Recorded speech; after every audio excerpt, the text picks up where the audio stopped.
Hello guys, আজকে আমি সকাল সকাল চলে এসেছি ছোট্ট ব্লগ নিয়ে। আজকে আমি এসেছি বর্ধমান, আর তোমাদেরকে অবশ্যই দেখাবো ঢালাই কাজ কীভাবে করতে হয়।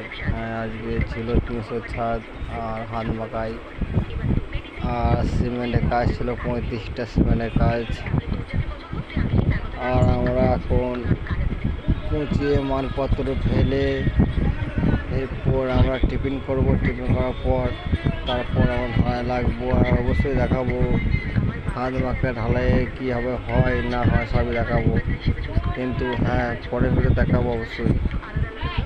আর তোমরা দেখবে আর বলবে হ্যাঁ, ঢালাই কাজ কষ্ট না কি আনন্দ কাজ সবই তোমরা বলতে পারবে।